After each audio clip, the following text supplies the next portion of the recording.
ये हमारे सदर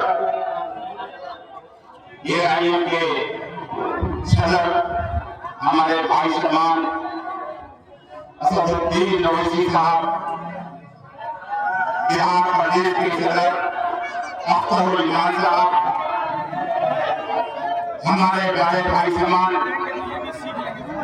MLA माजिद हुसैन साहब, मंच में उपस्थित हमारे बड़े भाई चेयरमैन फैयाज आलम साहब, जिला अध्यक्ष हैदर साहब, तसीर साहब, इसहाक भाई, मुफ्ती हसन साहब, मुखिया हसनैन साहब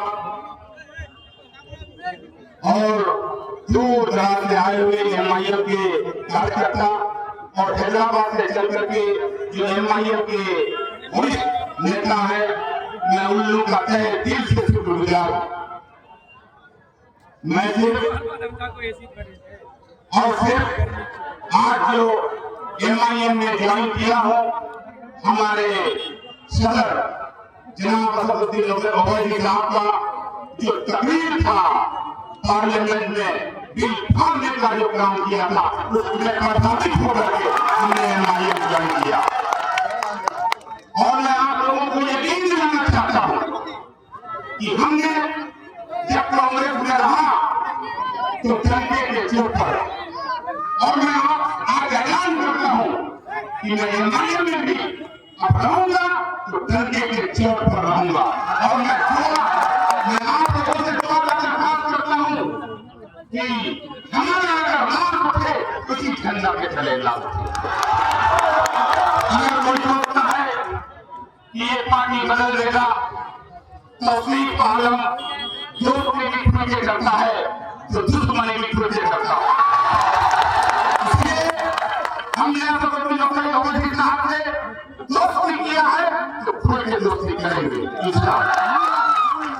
आज हमारे देश के प्रधानमंत्री चाहते हैं कि हमारे देश में मुसलमान काउंसिलर बनाते हैं। मैं चाय वाला का बेटा से कहना चाहता हूं, किसी पर उंगली उठाने से पहले अपने गिरवा में झाँक के देखिए, तुम भी स्टेशन में चाय बेचता था।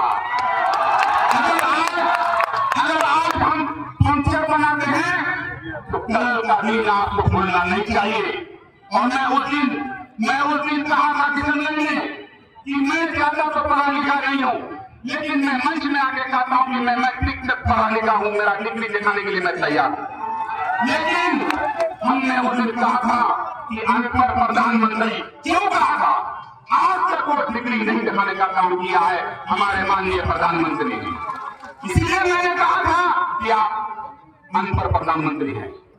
और हमने कई बार जो हमारे जो गृह मंत्री बनते हैं, मैं उनका कुर्सी को सलाम करता हूँ, लेकिन जो कुर्सी पर बैठे हुए हैं उसको मैं थूकता हूँ उसका काम काज करने का जो अन्याय है। आपने 3 साल हमारे माथे पर थूका, आपने हमने बाबरी मस्जिद की, आपने धारा 370 का धारा खत्म कर दिया। आज हमारे ऊपर काला कानून वक्त संशोधन बिल आज पास कर दिया। हम नहीं मानेंगे, हम नहीं मानेंगे। मुसलमान हिंदुस्तान का नहीं मानेंगे। तुम हमको कहां ले जाओगे? तुम्हारा जेल में जगह नहीं होगा। 30 करोड़ मुसलमानों को जब जेल में ले जाओगे, तुम्हारा जेल कम हो जाएंगे, कम पड़ जाएंगे। मैं वादा करता हूं साहब से कि आप वक्त बिल के खिलाफ आपने झंडा उठाने का काम किया है। मैं वादा करता हूं